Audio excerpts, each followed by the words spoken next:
Ladies and gentlemen, in following the policy created by the Wyoming Valley West School District, we ask that everyone in the room have a mask on. If there are masks, I believe in the back at the security guards place.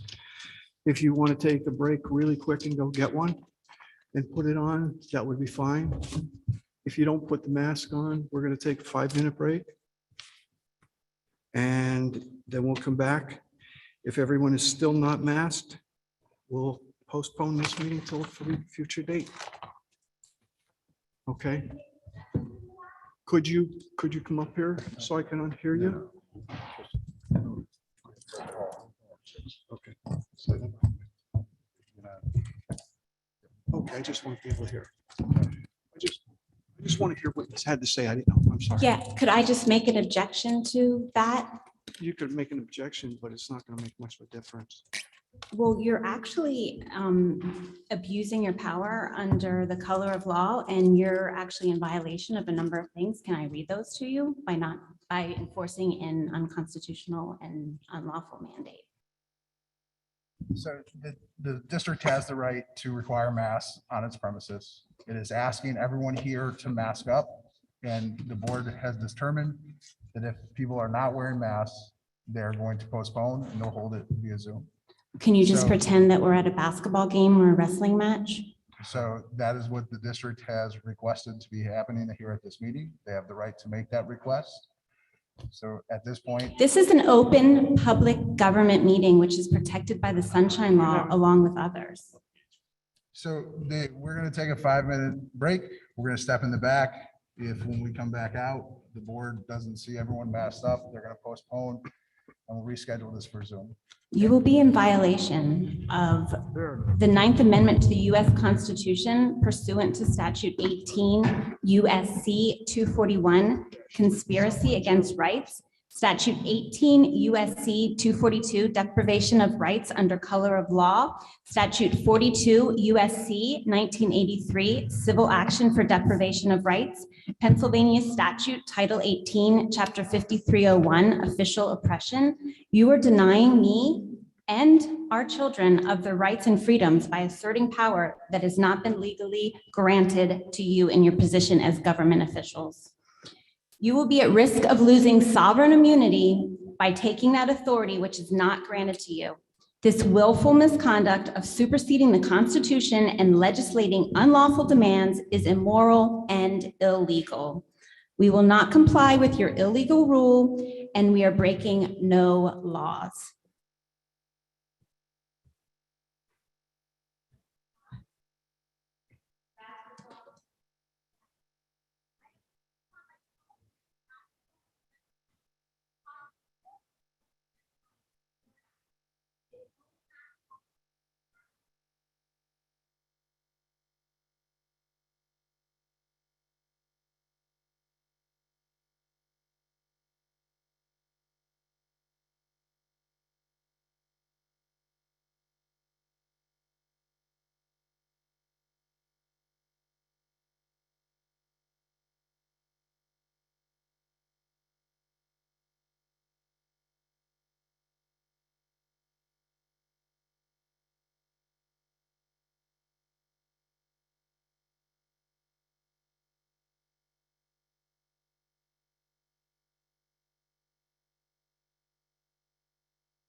and grandchildren, not by money alone.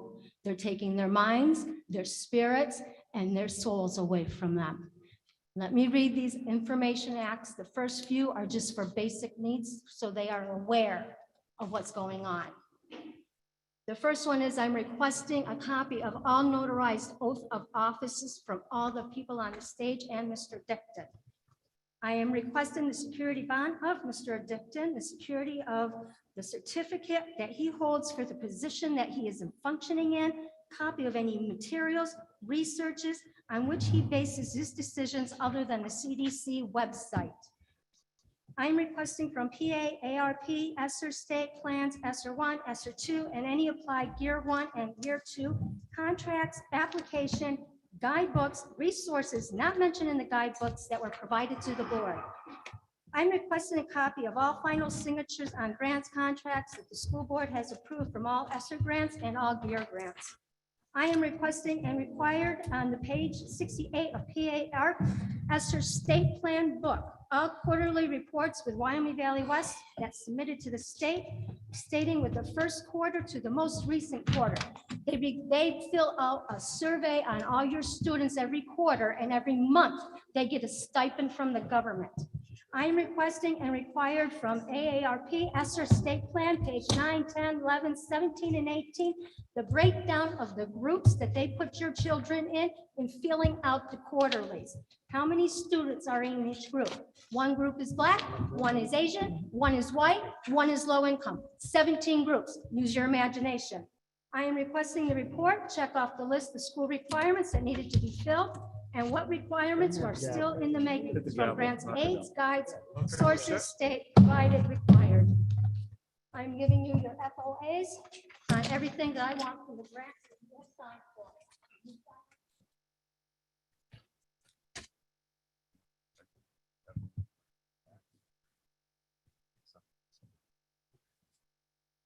Your FIOAs, and I want to know everything about these grants that you did.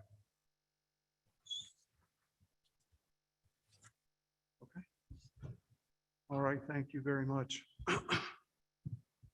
Prior to tonight's meeting, there was an executive session held on January 28th, 2022, to discuss potential litigation. There was also an executive session held tonight, Wednesday, February 9th,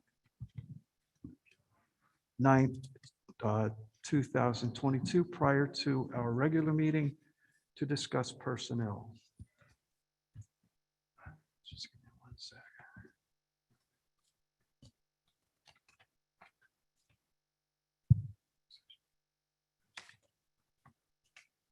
Okay, would you please stand for the pledge to the flag and a moment of silence. I pledge allegiance to the flag of the United States of America, to the republic for which stands one nation, indivisible, with liberty and justice for all.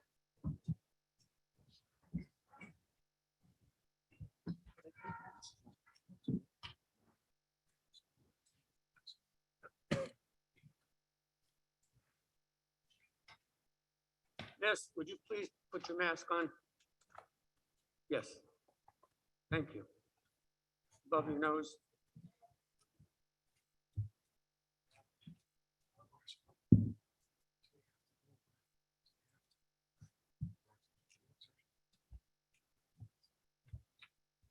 Yes, you have, so you're gonna start the work session agenda now? Okay, yeah, we'll start the work session.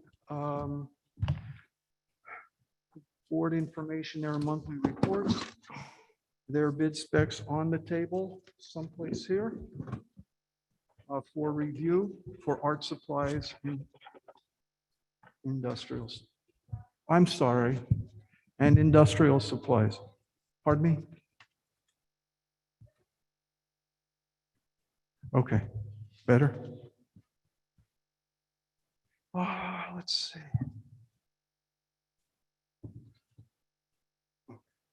For board's information and direction to be given. Should I write that all down? Okay. Accept and authorize advertisement for bids to be received and opened at the district office on March 8th, 2022 at 11 a.m. Approve the settlement agreement with Lowe's Home Centers LLC for the assessed value of property having an identification number as presented. Approve payment of $1,000 to Nancy Keating, $1,000 to Jackie Latosic for services provided to the district for the purpose of completing duties of the deputy tax collector as presented. In accordance with section 914-A, 6I, Act 102 of 1970, approve the LIU 18 general operating budget for the 2022-2023 as presented. Approve a motion to accept approve a motion to accept $10,000 payment from Keystone Gardens Incorporated for satisfaction of 2009 judgment for unpaid EIT taxes. Accept recommendations from the superintendent to raise the daily pay rate for substitute teachers to $125 a day. Approve Pennsylvania State Veterans Commission for real estate tax exemption to the following as presented. Richard M. Popovich. Approve the finance business manager job description. Approve middle school resource officer. And then there's a brief overview of the committees. I'll read the chairman for you. Athletic Committee, Brian DeVasquez is the chairperson. Building and Grounds, it's Rick Camus. Education is Dave U. Savage. Finance is Paul Keating. Technology and Communication is Brian DeVasquez. Contracts and Personnel would be Paul Keating. Esser's American Rescue Plan, ARP, would be Bill Hardwick. Plymouth Library is Joseph Majer, and the Hoyt Library would be Bill Hardwick. Review regular February meeting agenda, excluding personnel, February 3rd. Dave, I have a question on number 9, the middle school resource officer. Okay, Can we get a little more information on that, the cost of that and what that is? Or- Dave Tosh, could you help me, please? I don't have that information there. So that's a proposal from Kingston, and is that actually, are you all prepared to move forward on that? Has there been discussion on the approval of the contract? I have not seen anything on it yet.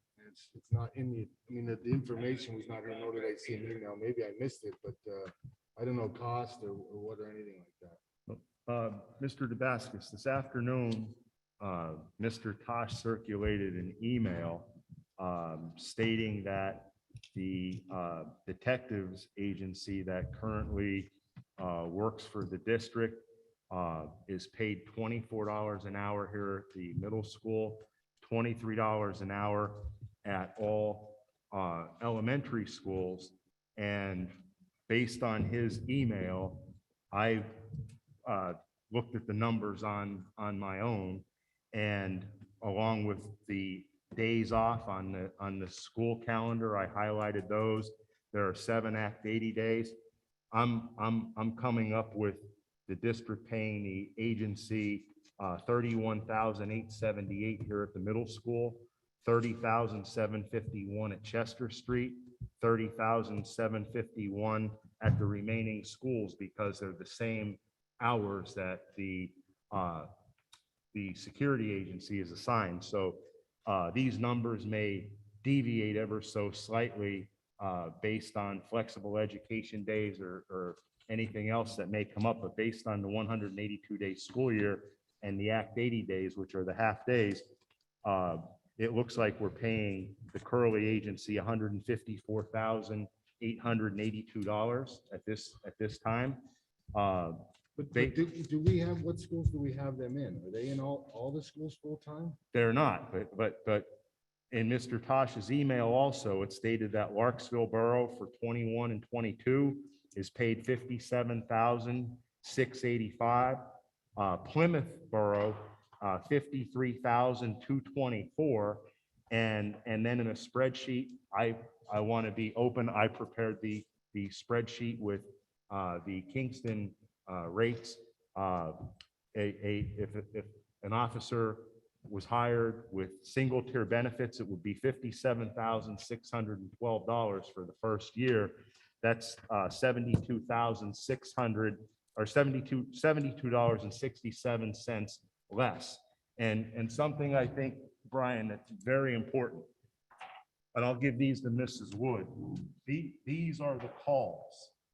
These are not the reports, just the summary sheets of the amount of times that the Kingston Police are here at this school for crime, violent crime, and I believe very strongly for the people that I represent in District 6, the faculty of this school, the kids, that there should be a school resource officer here at the middle school.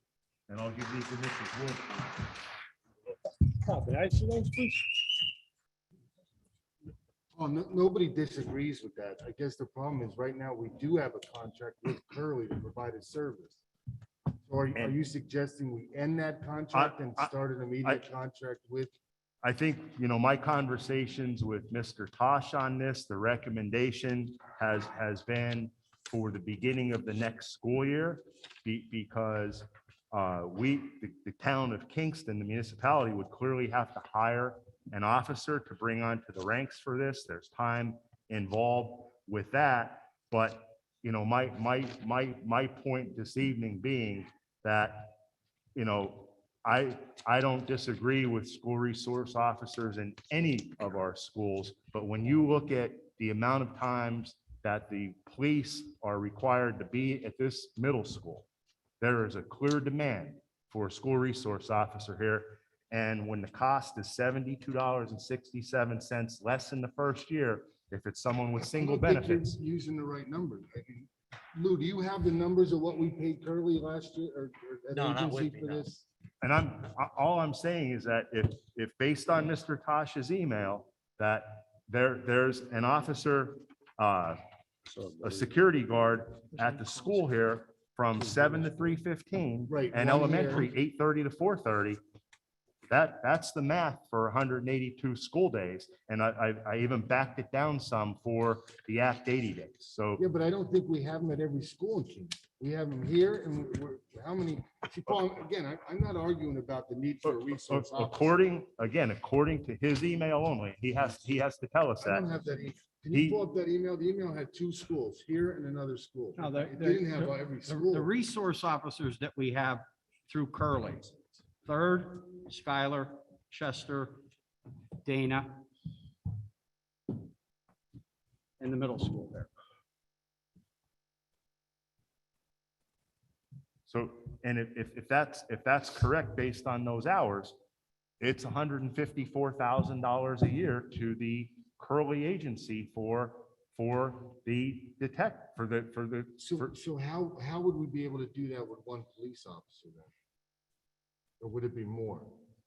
It would be assigning a full-time sworn officer to this building, and along with that, just like in the other schools that have SROs, we're not talking Curly Security, you also get the resources of that department that comes along with the school resource officer.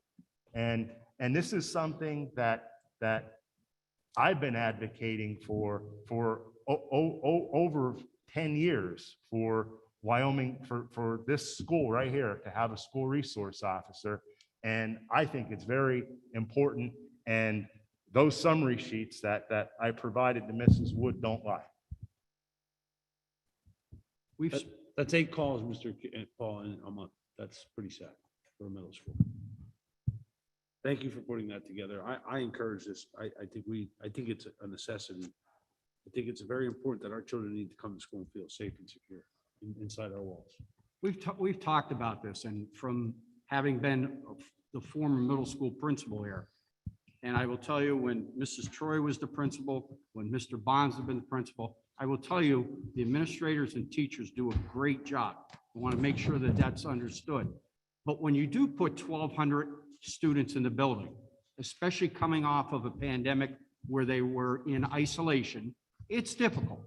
It's very difficult. And in our biggest building, high school, state, and now we're talking about the middle school, I firmly believe that they do need that full-time officer. And I will point out, I know we talked about it previously, and maybe we need to be reminded of it. I know Mrs. Troy, in her new position, has contacted the state, and we're able to supplement half that officer's salary via the cafeteria fund also. So that would be a savings, but I do think it's a position that this building absolutely needs. So I agree, but what about the other buildings? We have no security at them all day long. You sure do, Mr. Majer. You have school resource officers, sworn police officers at State Street Elementary and the high school, and you have Curley Security Agency at all of the other elementary schools. Well, are they going to be there plus the police officer that we're going to put at the middle school? so we're keeping Curly and the other one? I think that's a decision that this board has to consider more, but I am saying for the beginning of the 2022-2023 school year, that we hire a school resource officer for the middle school.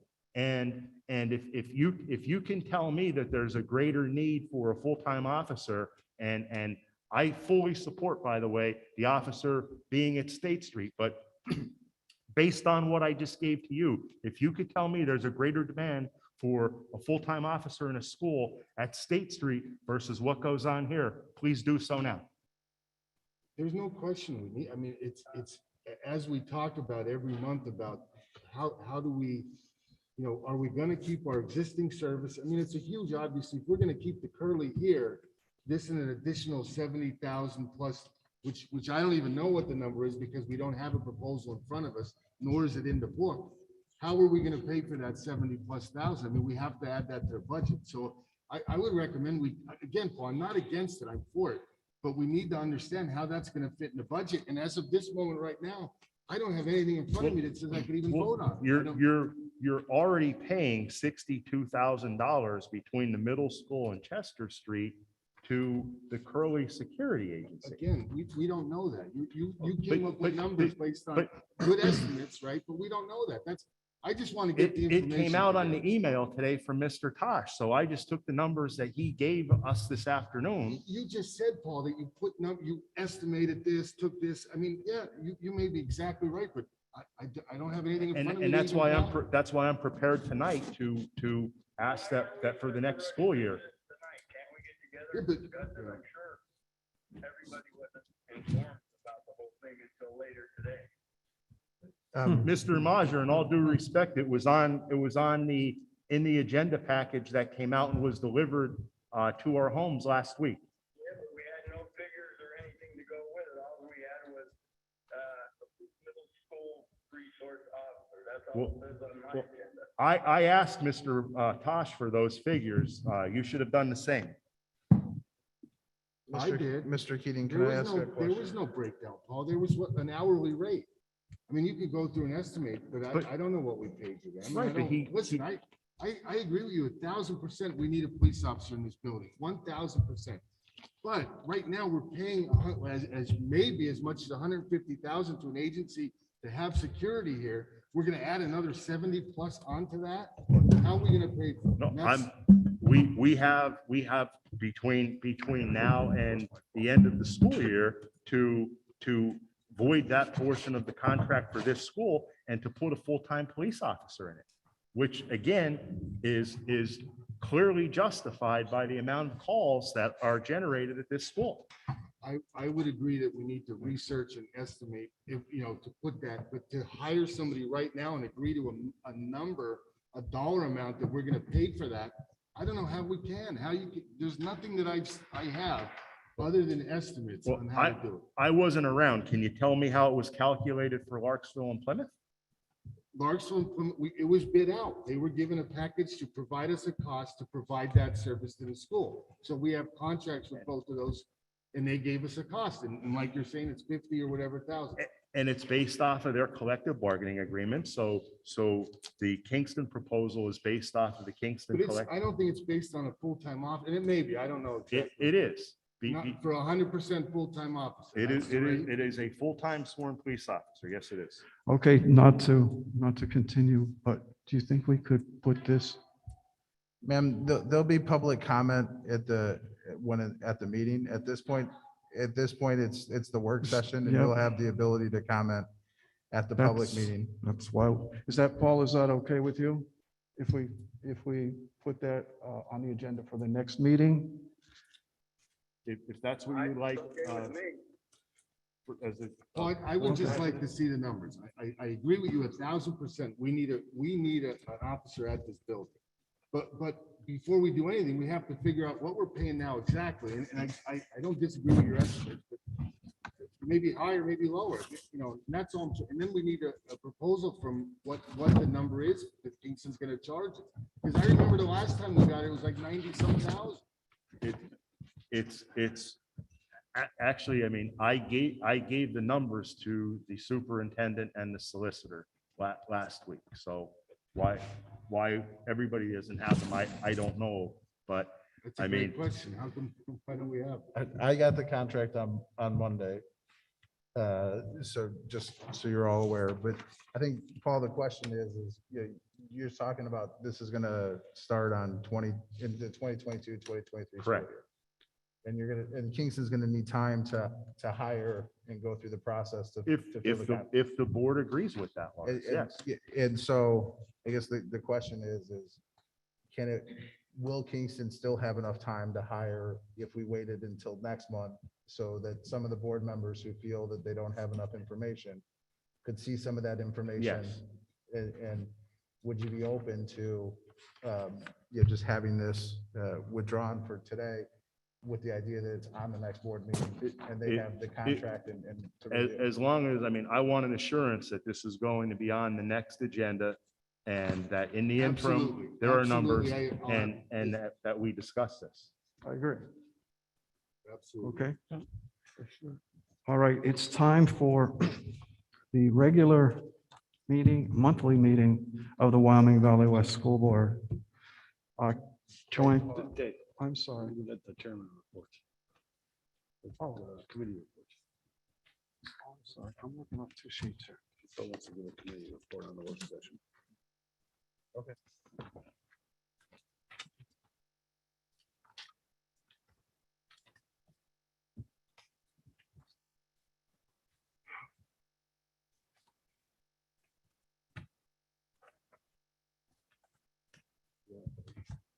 I apologize. This is my fault. Mr. Hardwick, you want to report out on what happened in some committee meetings? Sure. So I think as part of the work session, I asked the chair that he place the committees onto the agenda so we can each keep you informed about what we did work on from month to month.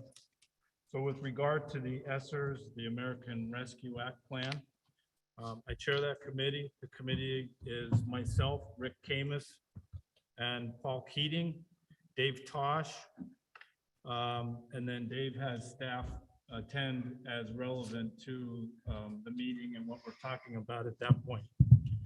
Mr. Cordoni also is part of the committee. We met on Monday, 2/7.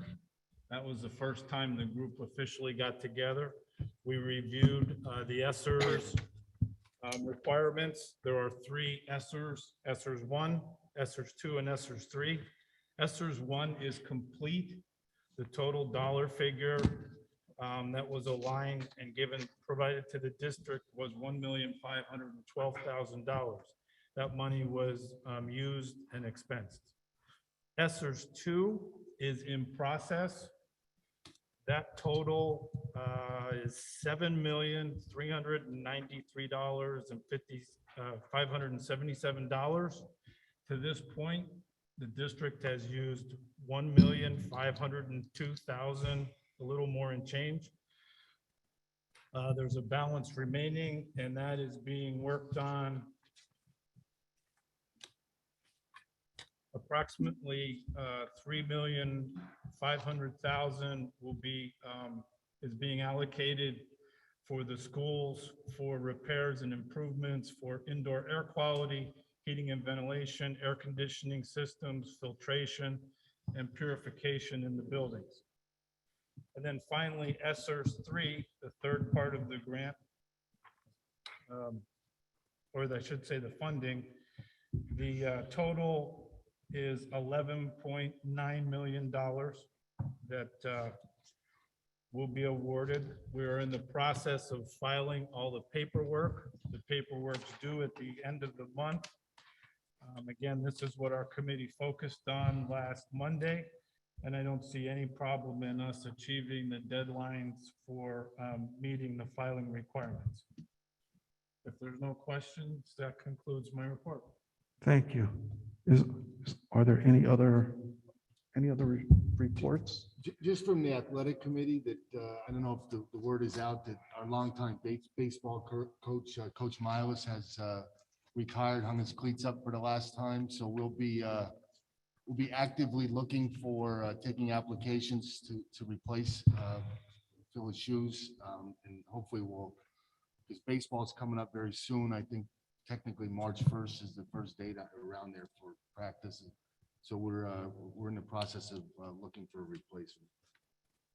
That's it, Brian? Thank you. Anybody else? Brian, I'd just like to add, I'd like to personally thank Coach Miles for his 17 years as the baseball coach here at Valley West. He's had some tremendous teams, a number of all-state and all-scholastic players. They made it to the state championship game. And I think John Miles will go down in Wyoming Valley West athletic history as one of the best coaches we've had. And we want to thank him for all the time he put in with all the student athletes here at Valley West.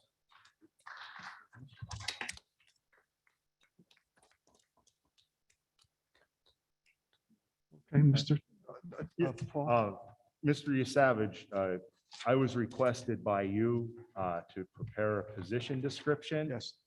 For the vacancy that's going to be created in our business manager's position when Mr. Cardoni retires.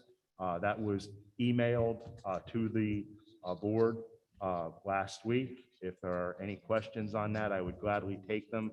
That's what I was doing under finance. But in the meanwhile, also, I heard Mr. Hardwood mention earlier that we've closed out our CARES Act 1 grant in the amount of $1,512,701.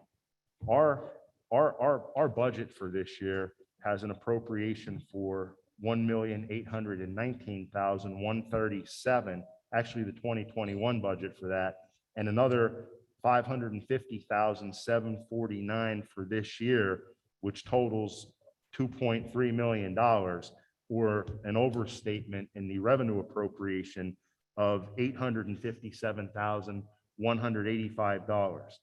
I've also, since I've been following our budgeting here, I've been bothered by the fact that the 2020-2021 budget, when there was no tax increase, contained a plug of other financing sources in the amount of $1,355,777. I've also spoken with the business manager that these monies that are going away are being used to offset direct payroll costs.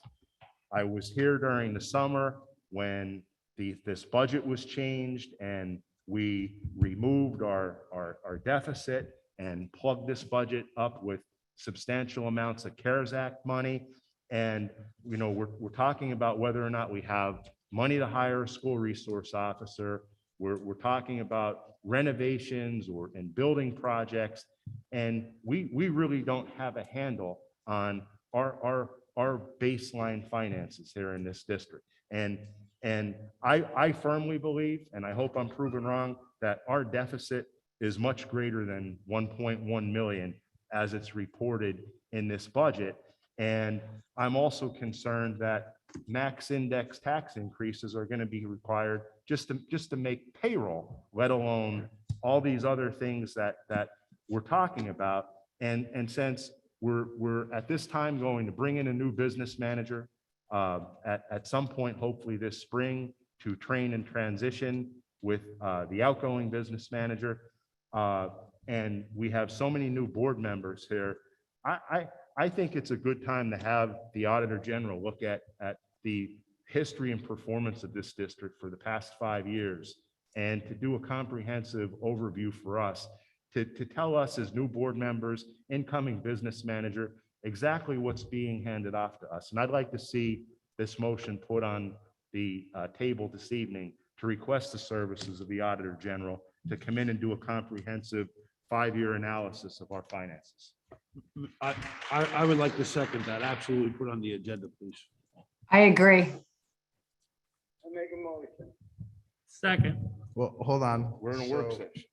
You're in the work session, so the process to amend the agenda would be for a motion to be made at the start of the meeting to add that item. You would want to do that before public comment, so that when the public comes up, they have the ability to comment on that.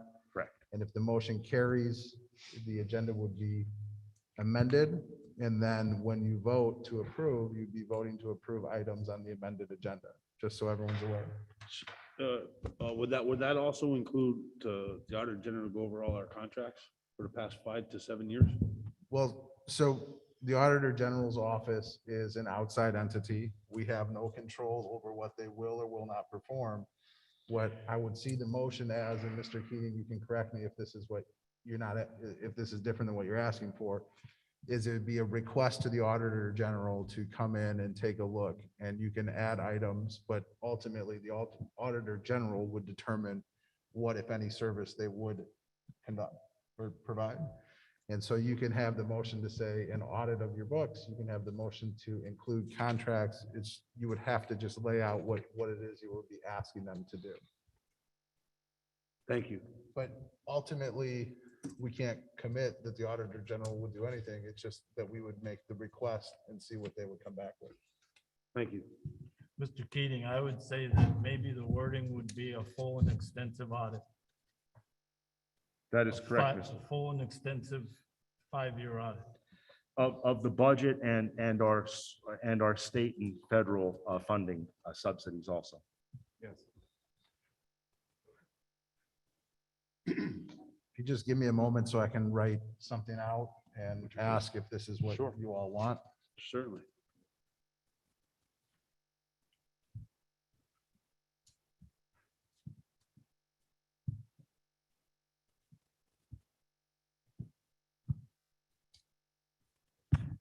Thank you very much for your patience.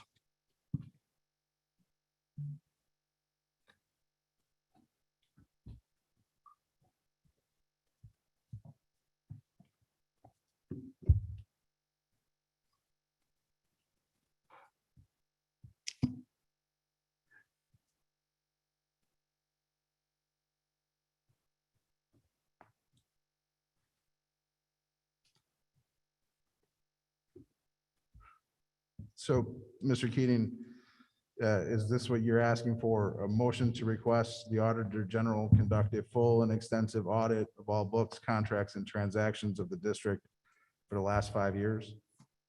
Yes, which includes state and federal funding.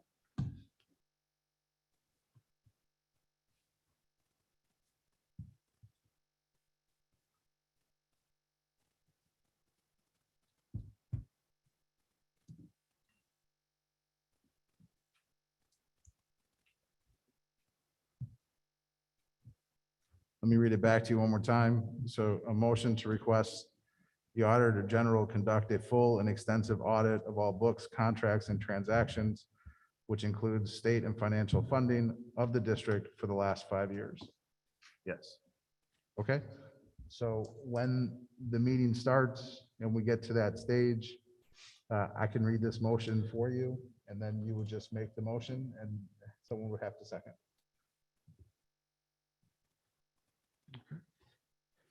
And Mrs. Wood, I'll give you the written so that you can amend the agenda and post it tomorrow. Are we set now? Last thing, Go ahead. That's all right. on item number 9 on our agenda for the month is the school resource officer. I am asking that we consider keeping that on our agenda for this evening, Keeping it on? keeping it on. Okay. I think it's very important. I think our children's safety is first and foremost.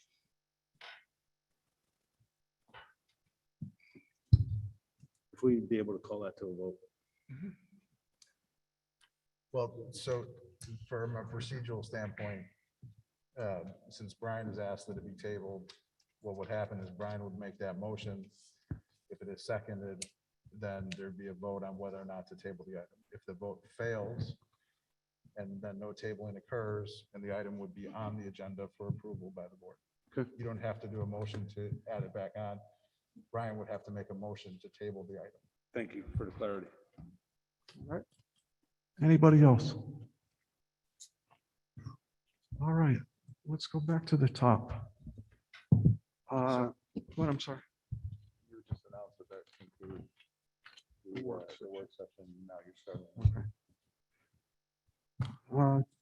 It's a good thing I have Lars Anderson up here. That concludes the end of the work session. We're going to jump right into the regular board meeting. I would ask for a call to order and a roll call, Joe. Mrs. Wood, please. Scott, Here. Mr. Damascus, Here. Mr. Hardwick, Here. Mr. Camus, Here. Mr. Keating, Here. Mr. Majer, Here. Mr. Perfetto, Here. Mr. Pazinski. Here. Mr. Savage. Here. All right, I would again ask for a moment of silence, followed by the pledge to the flag.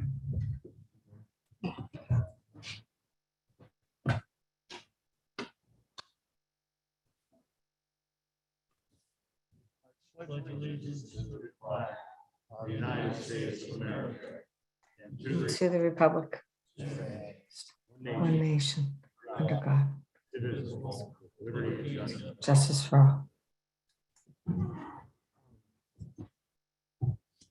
Okay, I need a motion to approve the minutes of the regular January 12th, 2022 board meeting. So moved. Second. All in favor? Aye. Very good. Student representatives and comments. Ben Bowen and Jacob Navraki. Ben, would you do yours first, please? It's just me, Jake. Ben's not Oh, here I'm tonight. sorry. I thought there was somebody else down I there. know I look like a student. Can't see either. The Gamers Club, the Gay Straight Alliance, and the Black Youth in Action are holding a Madden tournament on Saturday, February 12th. Additionally, they are also selling raffle tickets during all lunches. Cost is $1 for 1 and $3 for 5. Student Council is currently selling a flower for a friend for Valentine's Day. Flowers will be delivered during period 1 on Monday. The Interim Literary Arts magazine is currently accepting original works of art, poetry, prose, and drama. The magazine will be published in the spring. Yearbooks are currently on sale for $50 through the entourageyearbooks.com. The Black Youth in Action is currently selling t-shirts for Black History Month. Black Youth in Action is an inclusive and unique group of individuals who all come together to incorporate change while making a safe space for all members. Coaches versus Cancer Night took place on January 28th. PBIS is sponsoring a faculty-student team trivia event on Saturday, February 26th, 2022. Teams will consist of a teacher, counselor, or administrator, and 4 students. Winners will receive prizes and a trophy to keep in their classroom or office until the next event. Recently, the high school enrolled and was accepted into the Northeastern Pennsylvania Diversity Education Consortium. The mission of NEPDEC is to create a more inclusive and dynamic culture in an increasingly complex and diverse environment such as schools. The goal of NEPDEC is to provide educational programming to support equity initiatives with faculty, staff, and students. The Wyoming Valley West High School is proud to formally announce our acceptance into the consortium. We look forward to utilizing the resources they have to offer in order to foster a more inclusive environment for all Spartans. The high school administration is also pleased to announce the Senior Spartan Spotlight recipients for the month of January. The following seniors were selected by their teachers for exemplifying honorable qualities beyond that of the typical student. Those selected demonstrate strong academic, athletic, and personal skills that show off what we strive for as Spartans.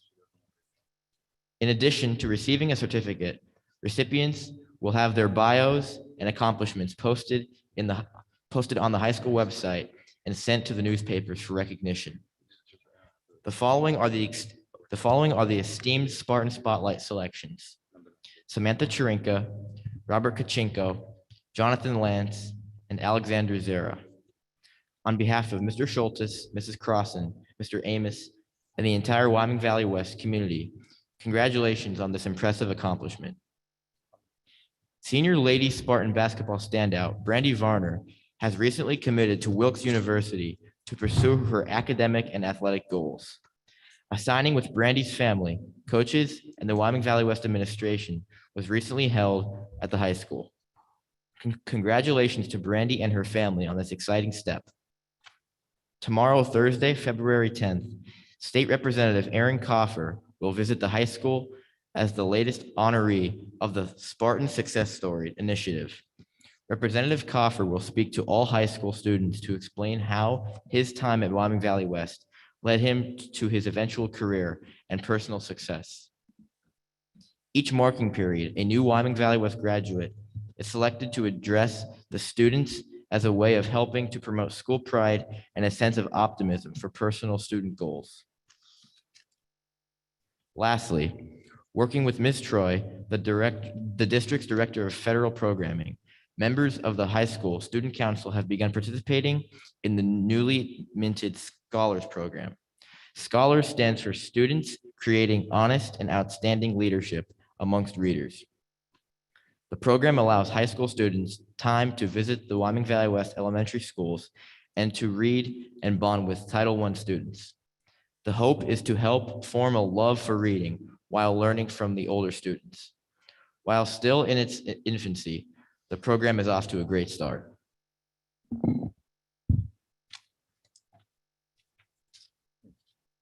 Thank you so much. Thank you, Jake.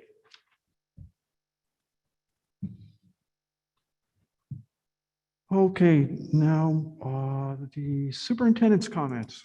Thank you, Mr. Savage. As I mentioned on the robocall on Sunday night, the district's very excited to begin an interscholastic unified track and field program in grades 9 through 12 this spring.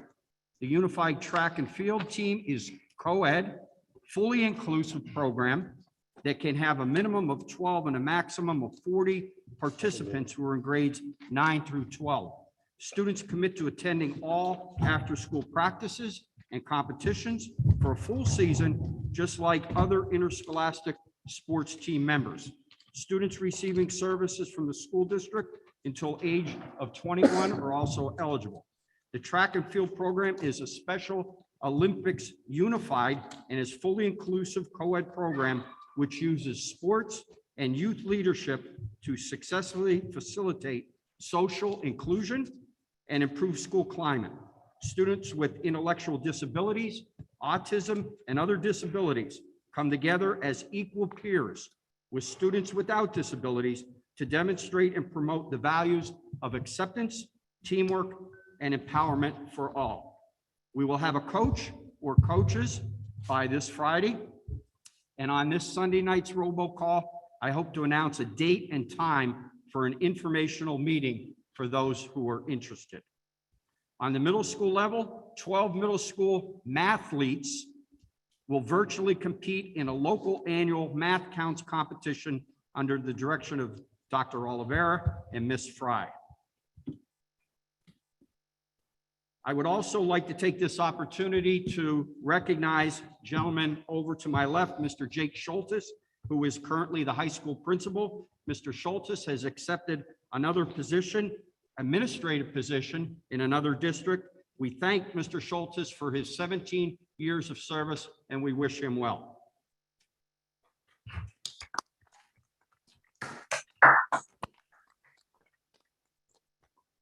I read that the way your wife told me to put it. Finally, as I did last year,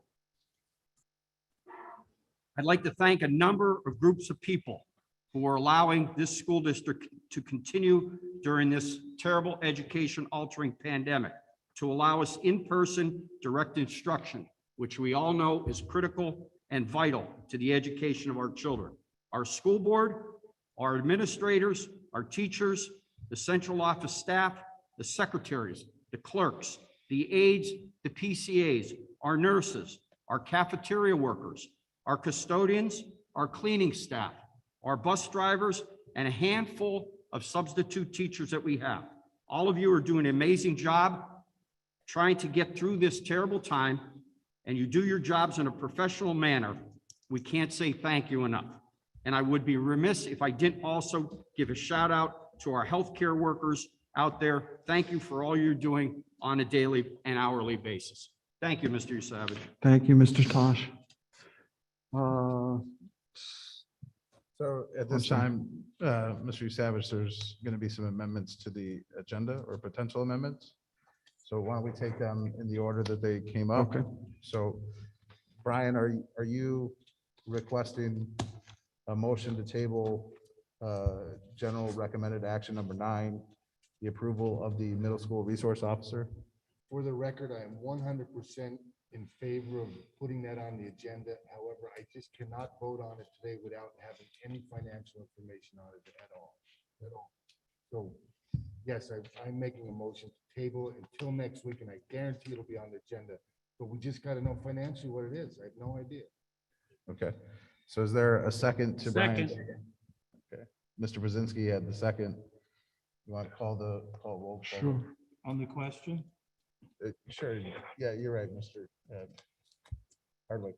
So, Mr. Keating, I agree with both of you gentlemen. There's obviously a need. I can see where this board providing information that we can all make educated decisions. I don't see why, if you're sure that this would not hold up anything to move forward, if it's on next month's agenda. I'm going to support what's on the agenda and vote for doing it tonight, as Mr. Camus suggested. So maybe we want to take a roll call of Mr. Damascus's vote. Okay. I'm trying to make a decision on voting, and I just wanted to make sure that if for some reason Mr. Damascus's motion were to move forward, there would be time to still do this if it were on next month's agenda. I think I got enough answer. Thank you. Is there any more discussion on the motion? Do you want to do call roll, please? Mrs. Cassatt, I am in agreement of tabling it until next month and we have more information. Mr. Damascus, Table it, please. Mr. Hardwick, I agree with tabling it. Mr. Camus, No. Mr. Keating, No. Mr. Majer, Table it. Mr. Perfetto, Table it. Mr. Pazinski, Table. Mr. Savage. No. So is that a, Three noes. the motion carries. So item 9, the approval of the middle school resource officer has been tabled. And as I understand it, there's a motion from Mr. Keating. So it'd be a new item 9 on general recommended action. A motion to request the Auditor General conduct a full and extensive audit of all books, contracts, and transactions, which includes state and federal funding of the district for the last 5 years. Is that the motion you're wishing to make, Mr. Keating? Yes. I'll second. Second. Okay. Is there any questions or discussion on the motion? Who we have? Please. Yeah, she's right. Mrs. Cassatt, Yes. Mr. Vasquez? Yes. Mr. Hardwick, Yes. Mr. Kamis, Yes. Mr. Keating, Yes. Mr. Majer, Yes. Mr. Perfetto, Yes. Mr. Pazinski? Yes. Mr. Savage? Yes. All right, staff recommended action. Oh, I'm so sorry. Statements from interested citizens. Citizens addressing the board are asked to state their name and town of residence in accordance with the board policy 903. A copy is available, and statements are limited to 3 minutes. Thank you for waiting. Good evening. My name is Beth Marachko. I'm going to come up to the stage and finish my FIOAs.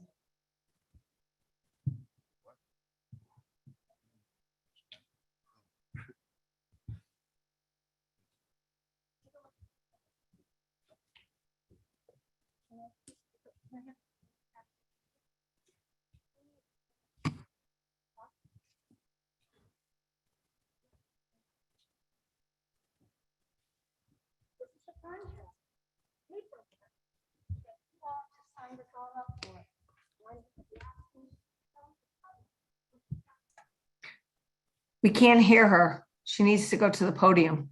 She's going. She's gone.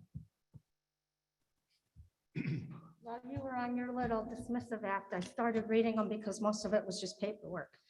But there's 3 or 4 more FIOAs that I would like the public to hear what I'm asking for.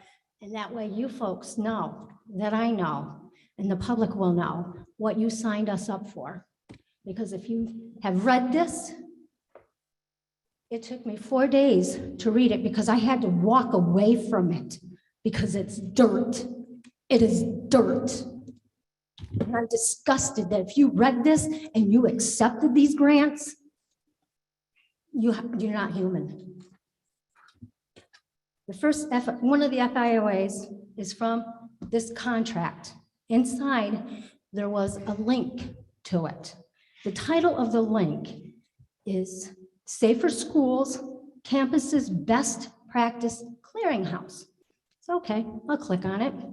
The very first page has 6 steps, and I am requesting information on how far you have gone with this. How many teachers, staff members have been given and participated in completing these steps? Now remember, all this was for the mask.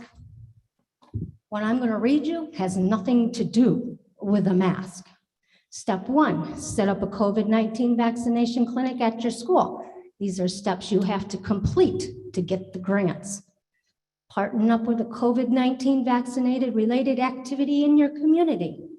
Arm school staff with resources for answering general COVID-19 vaccination questions. So our teachers are doctors now. Want a copy of the resources that you supplied to the teachers to do their duty as a doctor. Promote well child visits with routine health needs. Number 6, make COVID-19 a teachable moment. I want all the information on this stuff. I'm requesting from the PARP ESSER State Plan, page 63. How many new teachers did we hire that received a waiver from the government, Pennsylvania, for not completing basic skill requirements? Meaning they didn't have to have basic skill requirements to teach. Page 65. How many teachers and staff do we have that are trained in the SELA as counselors, school psychologists, social workers? Page 64. How many students have you, and this is, I'm quoting, aspiring to educate pilot program which identifies and works with high school students of color? We're not racist, are we? To mentor, I saw you hired some mentors. Are these the mentors that are going to isolate our Black students, encourage them to be teachers, and prepare them for college.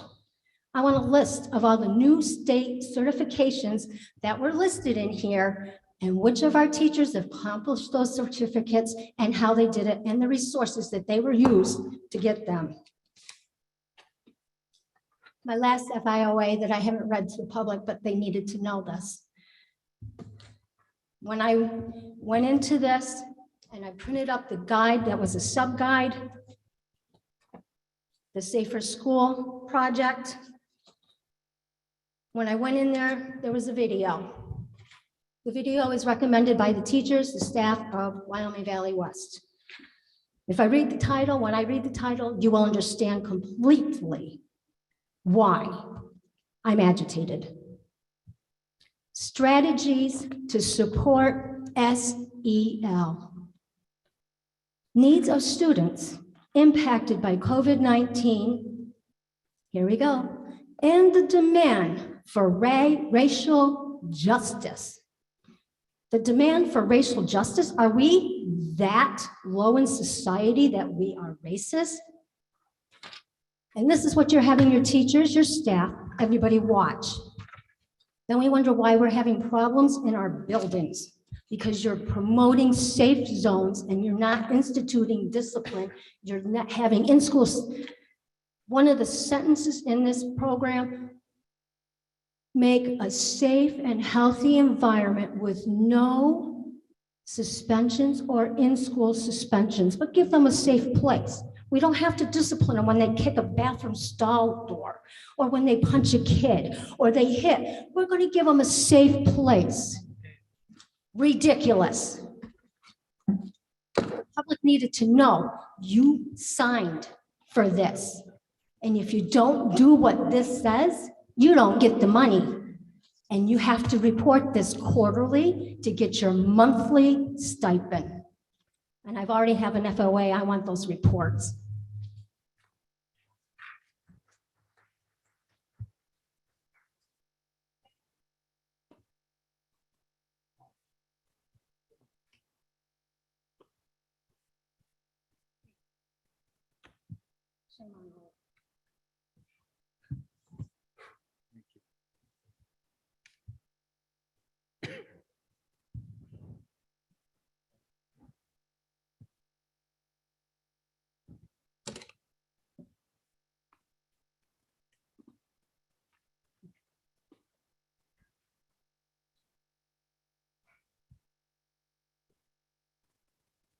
We never thought it would come to our town.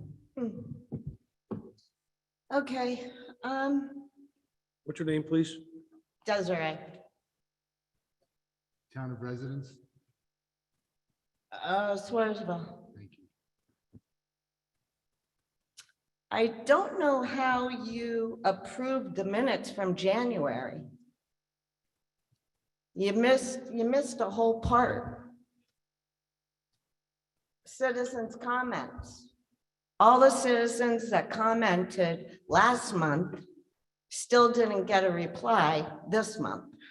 And I still don't see the minutes posted. And I was told last month by you that they're posted online. Well, the minutes are not posted online. This that you hand out in the beginning of the meeting is the agenda of what you are going to talk about. This is not the minutes. The minutes are when the secretary is sitting here with you as you're speaking, she writes down everything that's said and done.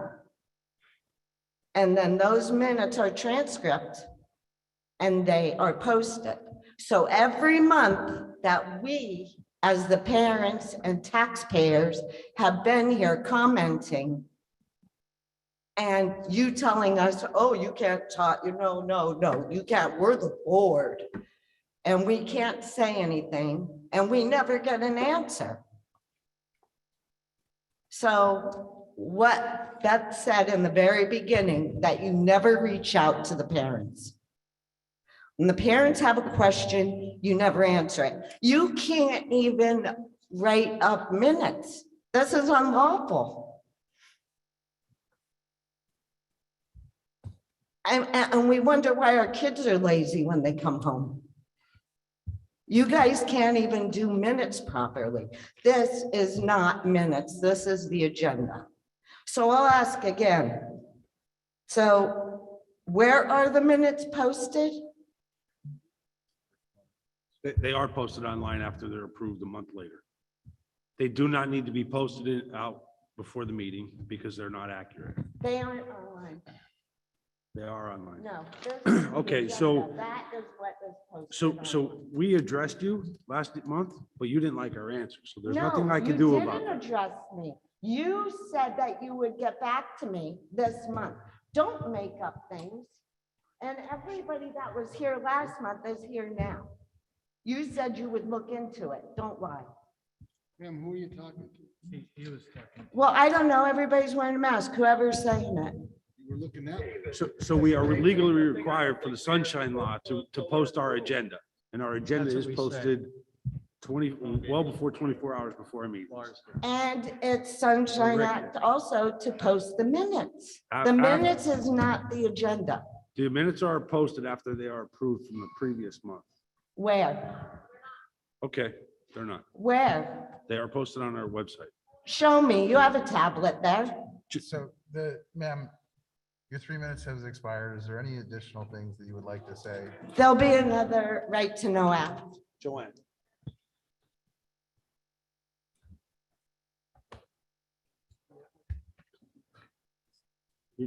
Oh, that's the other thing too. We don't have to minutes for comments. Correct? You don't have to do minutes for public comment. So, 1 second, please. So he's going to look into the comments on the public section. And we'll get back to you next month.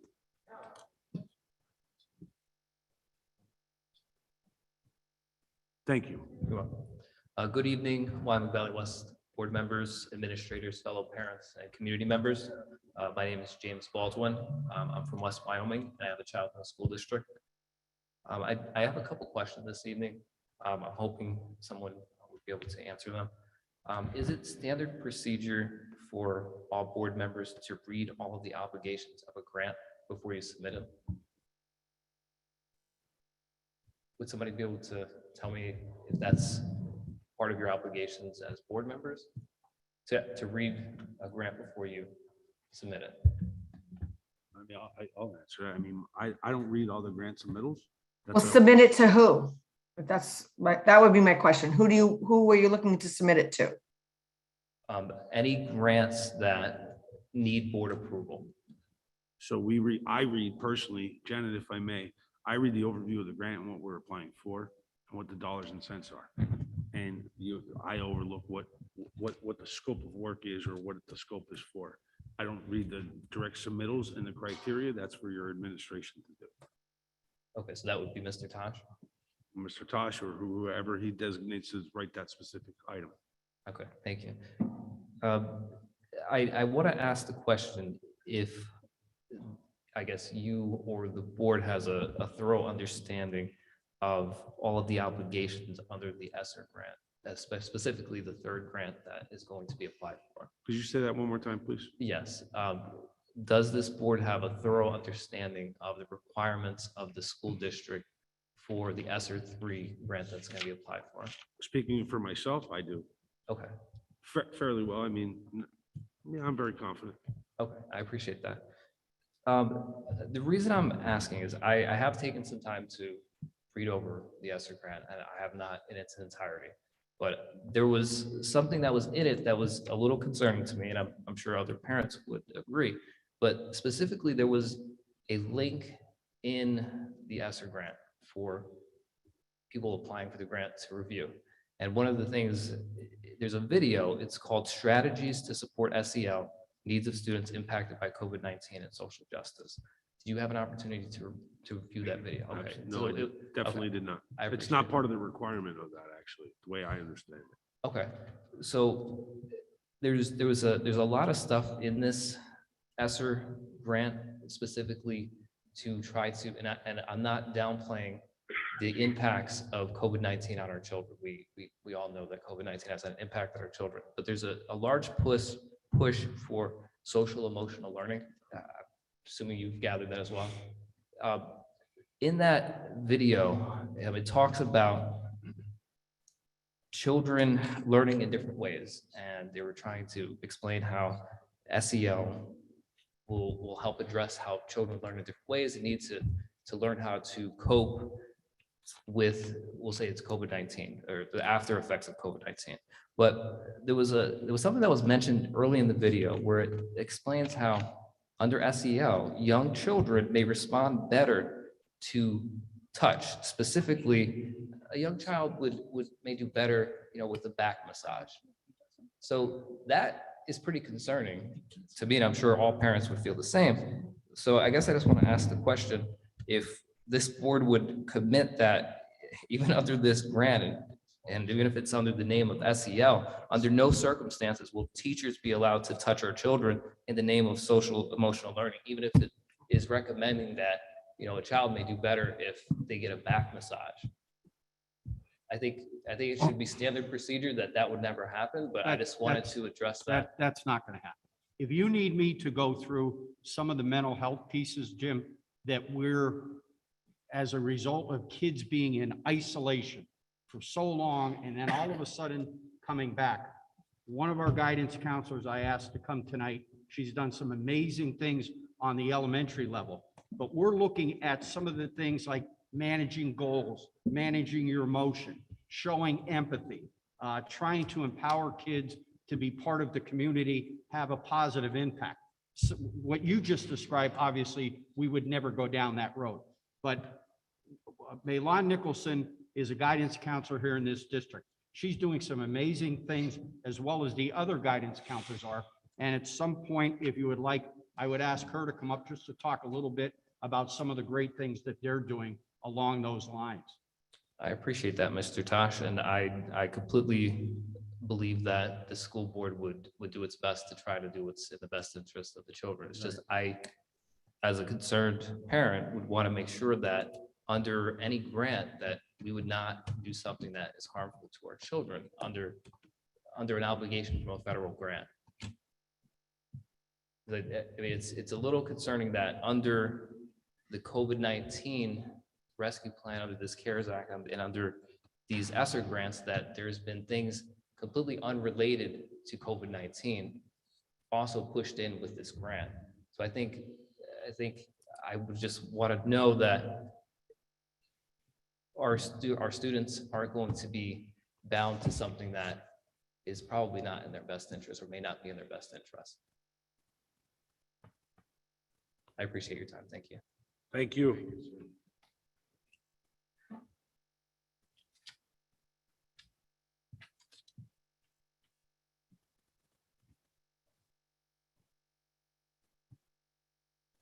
Hello, my name is Patrick. I'm a custodian here at middle school. Welcome all new board members. A lot of you I don't know. I have a request. You're saying you're going to get an officer next year. It can't be next year. It's got to be by next month. You've got a problem here. You have kids that are unruly.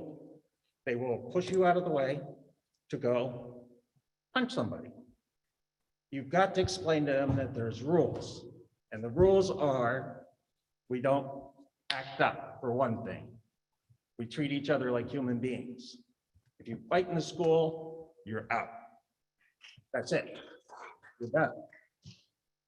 My other thing is, I think that you need hall monitors. You're going to need a hall monitor on every floor because you're going to have activity on the second floor up in the corner, on the first floor over here, basement on the other side. How is one person going to do that? You can't. It's physically impossible. What happens is the teachers try to control it. The teachers should be teaching. They should not be controlling children all the time. My next thing is, I feel that there's a disconnect with the children and all of us. You all watch the world news at night, right? What do you watch? NBC, ABC? These kids don't watch ABC, NBC. Twitter, Facebook, Snapchat. You have an IT that should be getting bigger now that you have Chromebooks, because this is the future. This is where we're going. These kids are not the same kids as they were 3 years ago. And the disconnect is they're on Snapchat every night. They're on Twitter. And what your IT department, you should have people, somebody monitors Twitter, somebody monitors Facebook, somebody monitors, and then the teachers come in, and that's already on what's streaming the night before. They have a heads up of what the kids are actually seeing.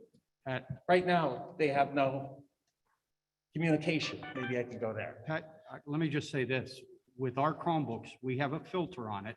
Mhm. We've announced it previously to the kids. If there's any inappropriate activity, any. Oh, I'm not saying inappropriate activity. I'm just saying there's a disconnect.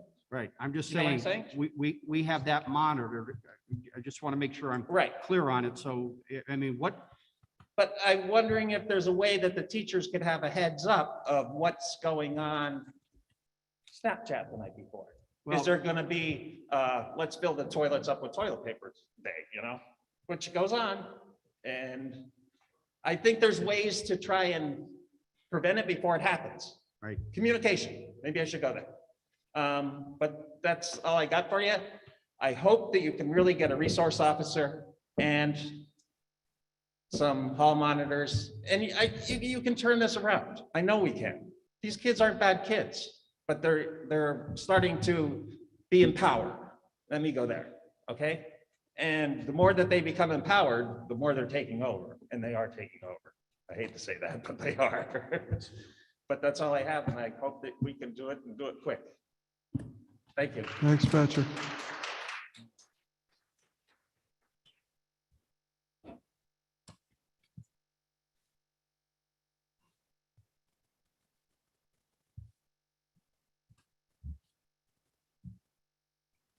Hi, my name is Amy Dempsey. I'm from Swarsville.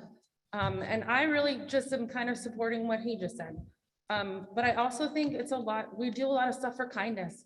We do a lot of stuff to help build them up, but we don't seem to do a whole lot about respect.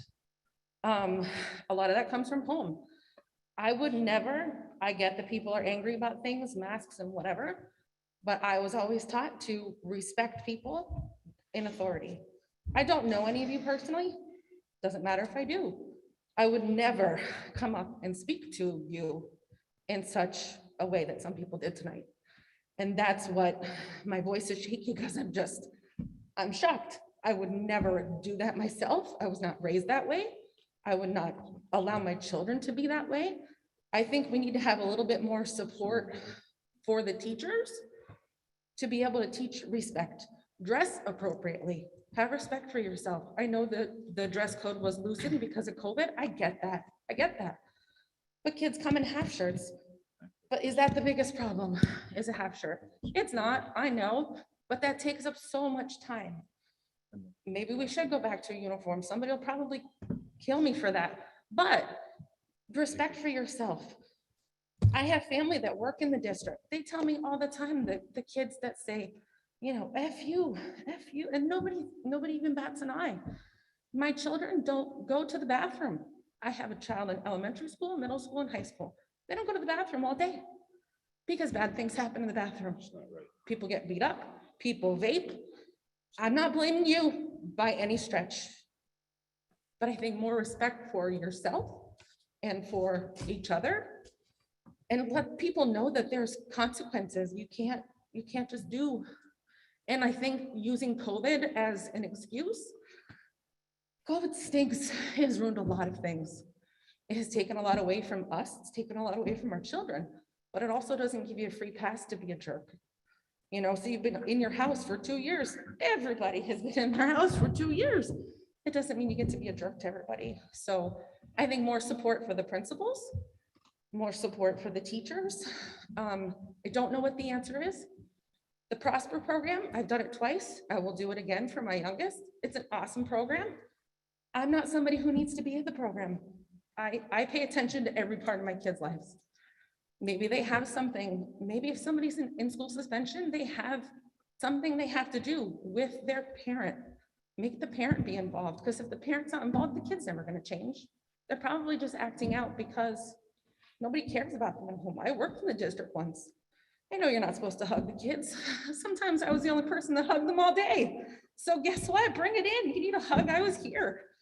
So I know that's hard, but I just think more support and more respect is what is needed.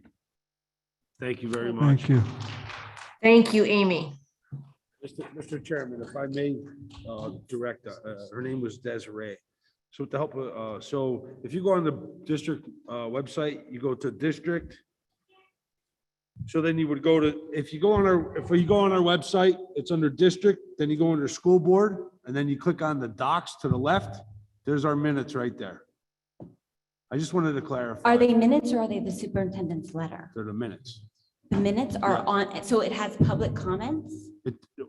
To the best of my knowledge. And Because I cannot find May any. I let you Oh, yeah. go, so please. So I asked our solicitor to look into it. To the best of my knowledge, Ms. Carosa, that the public comment does not have to be on it because it's not officially voted on. It's only the part of the official meeting that needs to be voted on. I can be wrong, but our solicitor is definitely going to look into that for next meeting. Okay? Yeah, and I'm sorry for interrupting. It's just that the public comments have not been publicly been able to be viewed since August. Public comments, and it's supposed to be. Okay, in well, the we'll see if I'm minutes. wrong next month when our solicitor reports. Thank you.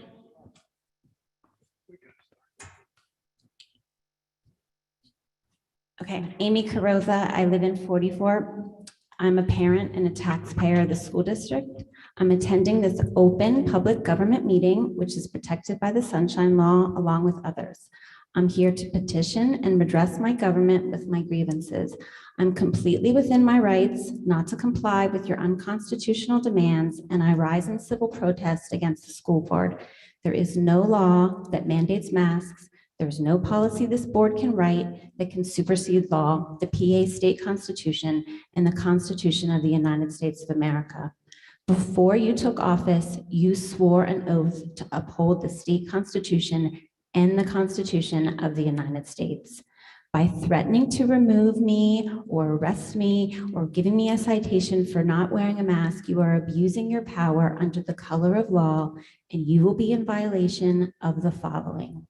The 9th Amendment to the U.S. Constitution pursuant to statute 18 U.S.C. 241, conspiracy against rights, statute 18 U.S.C. 242, deprivation of rights under color of law, statute 42 U.S.C. 1983, civil action for deprivation of rights, Pennsylvania statute Title 18, Chapter 5301, official oppression. You are denying me and my children of their rights and freedoms by asserting power that has not been legally granted to you in your position as government officials. You will be at risk of losing sovereign immunity by taking that authority which is not granted to you. This willful misconduct of superseding the Constitution and legislating unlawful demands is immoral and, quite frankly, illegal. I will not comply with your illegal rule, and I am breaking no laws. I look forward also to our law enforcement, who also took an oath to the Constitution not to violate any of my rights by following your illegal official oppression and attempts to remove me. I will reiterate, I did not break any lawful policy to be removed. This is a protected government and open public meeting where we are protected by state and federal laws. I also would like to mention that a number of parents at the last board meeting had their First Amendment rights violated when we were threatened with citations for not wearing masks. Just prior to that school board meeting on January 12th, there was a basketball game in which no police had to work the door or enforce mask wearing on parents. And just 2 weeks ago at a wrestling match at our high school, the majority of people in attendance were not wearing masks, and they were not threatened with citations or stopped by the police. Last night was senior night for basketball, and it clearly was masking optional. There were more people in attendance at that event than at any school board meeting I've been to so far. Having the police present for the school board meeting to enforce masks is blatant viewpoint discrimination, and I'll explain why. Viewpoint discrimination is a form of content discrimination. When the government engages in content discrimination, it is restricting speech on a given subject matter. When it engages in viewpoint discrimination, it is singling out a particular opinion or perspective on that subject matter for treatment, unlike that is given to other viewpoints. When the government targets not subject matter, but particular views taken by speakers on a subject, the violation of the First Amendment is all the more blatant. Viewpoint discrimination is thus an egregious form of content discrimination. The government must abstain from regulating speech when the specific motivating ideology or the opinion or perspective of the speaker is the rationale for the restriction. I am asking for a motion from the board to end your abuse of power and this mask mandate tonight. That's it. Thank you, Ms. Carosa.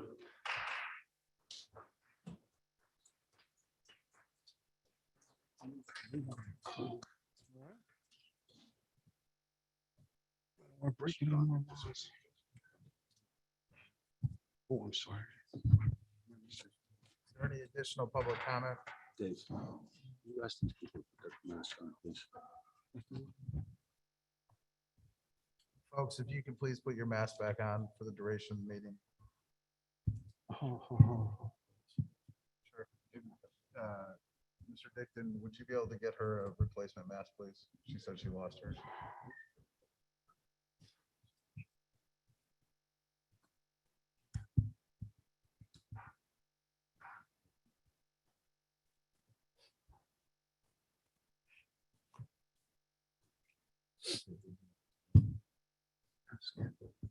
Folks, you're not wearing your mask. Could you please put them on?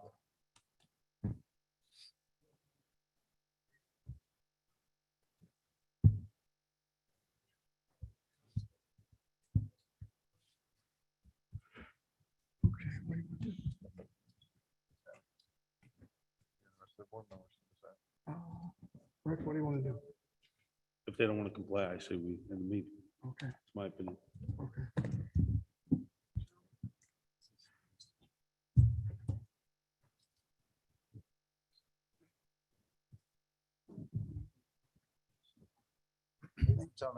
We're not asking you how to wear it. We're simply asking you to put it up and wear it. Not everyone is on. Okay. Well, that being the case, I apologize for your having to come up and attempt to talk.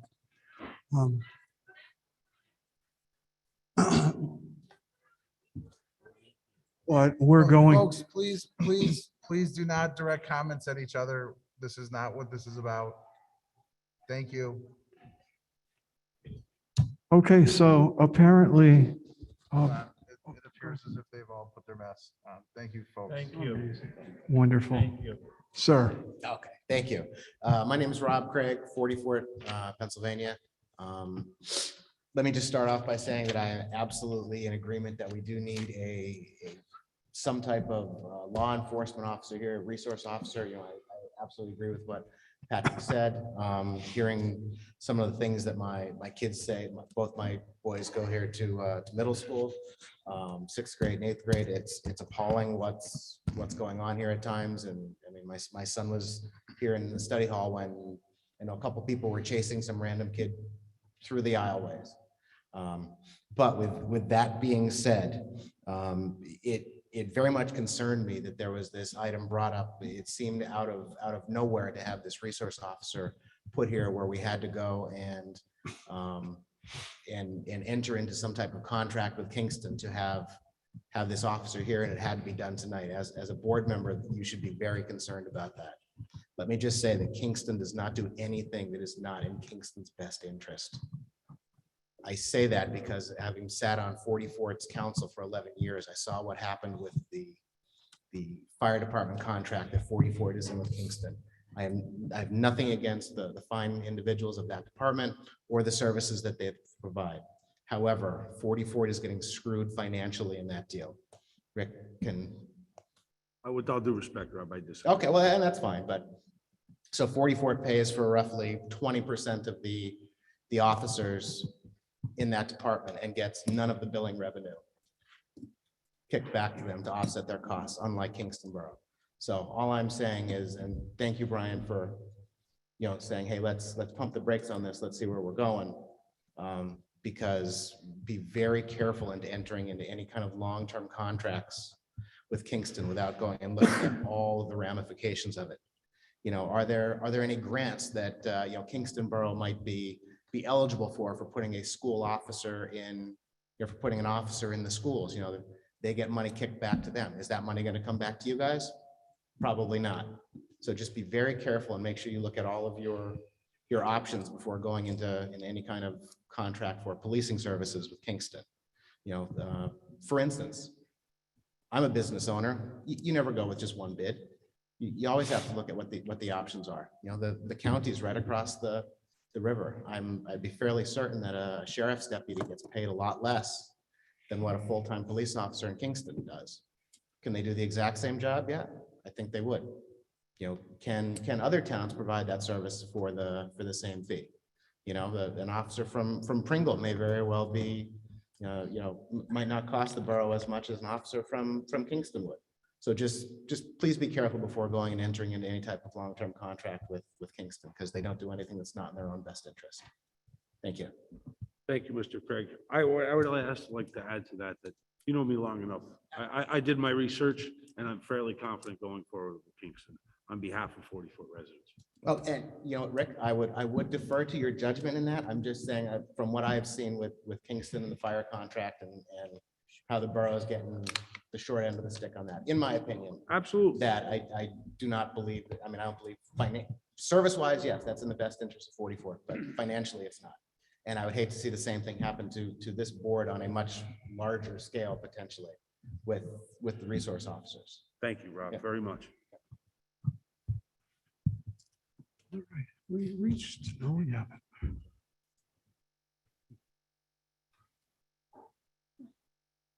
Hello, I'm Kayla Probert. I'm a citizen of Kingston, and I also have two children that come to school. I have one in elementary school and I have one in middle school. Now, I'm glad the gentleman, Patrick, the custodian that was up here talking about hall monitors and having officers in the building, which would be great for next year, but we have to do something about this year. I know we probably can't afford it, but can at least we get at least half hour for the walkers? I only live like 2-3 blocks away, but my heart drops every time the bell rings because my child walks home. The one day I was able to pick up my kids because I got out of work early, and I had to break up a fight in the alleyway from 2 boys. And then you had a bunch of kids cheering it on. We called the officers. They didn't get there in time. I had to break it up. And then you have these kids being very disrespectful to parents. I wasn't the only parent out there and they were cursing them up left and right. But is there any way we could get at least a half hour for the walkers that walk home? Because I know there's a lot of schools and fights in school, but there's a lot of fights walking home from school. And there's a lot of disrespect. If you even talk to your crossing guards, there's a lot of them and they can't do anything about it. They have to wait for the officers. And then when the police did come after the one parent called, they're like, yeah, we are looking for stuff to do and they want to help the school. I have talked to them personally. I'm pretty sure you have too, but if there's any way to at least get a half hour out of the day or just have someone just patrol for like 1 lap around the building or something, just to keep these kids in line, because I'm scared for my kids' lives. I only live 2 blocks away and my heart drops because I don't know what's gonna happen. They have to take the long route home. If we could do something for like end of day walkers, that'd be great. Mr. Tosh, will you look into that, please? Yes, I will. Thank you.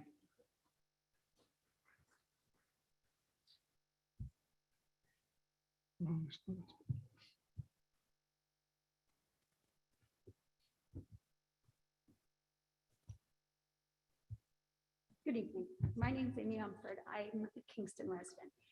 My quick concern today was the lack of a crossing guard that we just mentioned at the front of the middle school. And there is a wonderful gentleman who is the crossing guard, but when he is absent, it's very dangerous out there. And I say that as a mom who's dropping off. And I addressed Mr. Bond this afternoon about this, and he did tell me that the crossing guards are not employed by the district, but they're employed by Kingston, the municipality and the boroughs. So just in all these conversations, hearing about the SROs and who's paying what, and, you know, they pay, do you know that they pay back? Yes. And that they're not district employees? But then what about the safety of our kids when someone is absent? I mean, the district buses go flying past the kids, and I don't want to cause a problem. I just want someone to look into it because it's dangerous.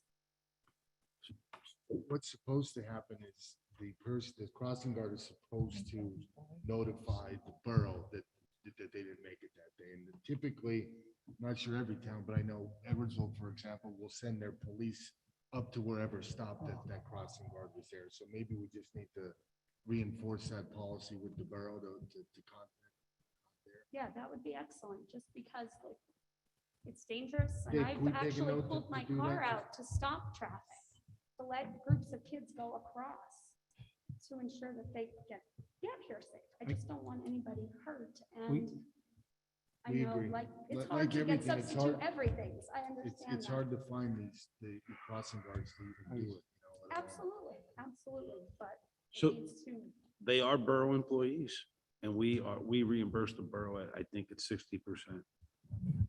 I don't Just so you that know. I just want to know if the kids We, are. we can look into that, and as they said, I mean, I wish, trust me, I wish I could sit here and say, here's what the answer is, but the crossing guards are almost like substitute teachers, trying to get people to do that job. It's very difficult, but we'll see if we can come up with some type of creative plan to maybe rectify the situation. Yeah, and like, you have a lot of big things to take care of, but that's just an That's important important. safety. Absolutely, absolutely. It's Thank you. important. Thank you. Thank you. Okay. That's it. Is there any more public comment? Okay, let's go to general recommended action. Just so everyone's clear, you're voting on items 1 through 8. Item 9, the approval of the middle resource officer has been tabled. And there is a new item 9, the motion for the auditor general. Okay. Okay, so we'll go from item 1 through 9. And new item 9, which is the auditor general. Can I have a motion, please? Second. Great. This is. Mrs. Cassatt, Yes. Vasquez, Yes. Mr. Hardwick, Yes. Mr. Camus, Yes. Mr. Keating, Yes. Mr. Majer, Yes. Mr. Perfetto, Yes. Mr. Pazinski. Yes. Mr. Usavich. Yes.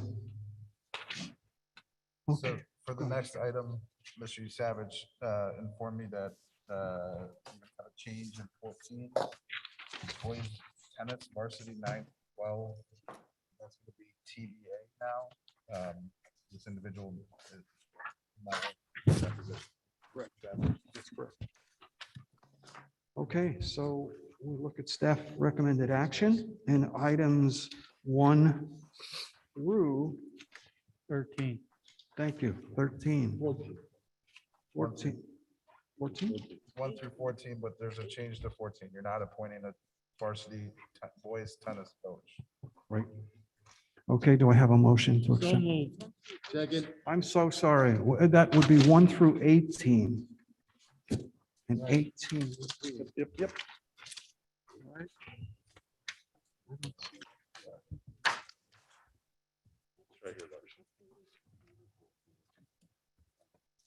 Okay.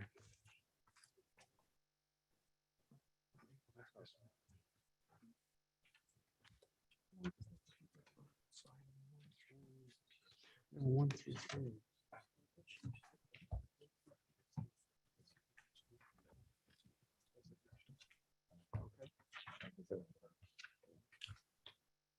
Okay, so we're still at 1 through 14.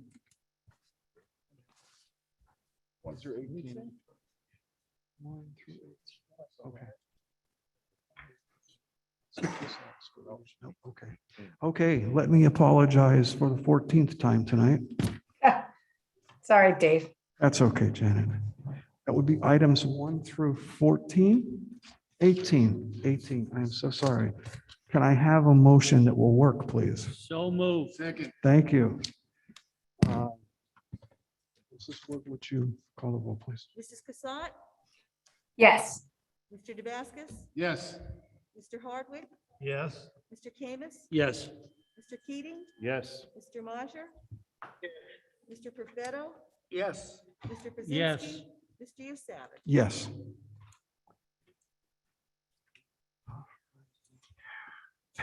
Thanks. Finance recommended action.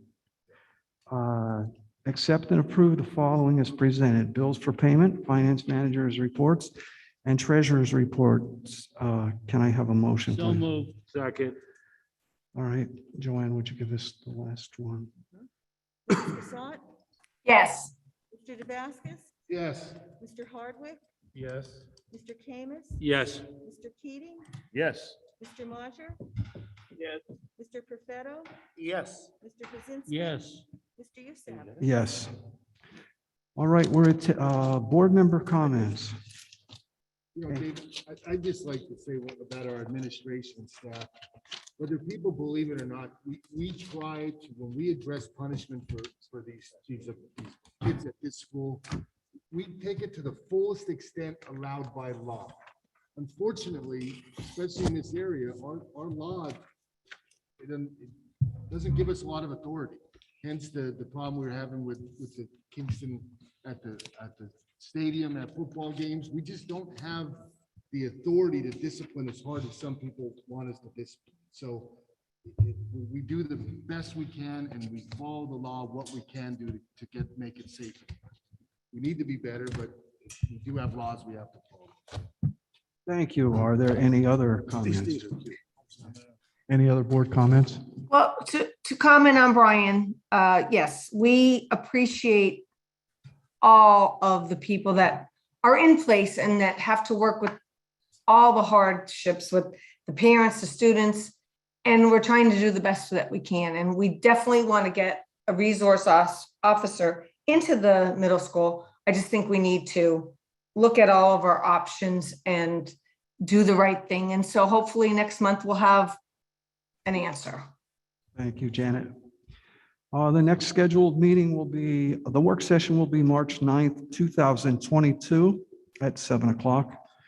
The regular March meeting will be March 9th, 2022, following the work session. Can I have a motion to So adjourn? moved. Second.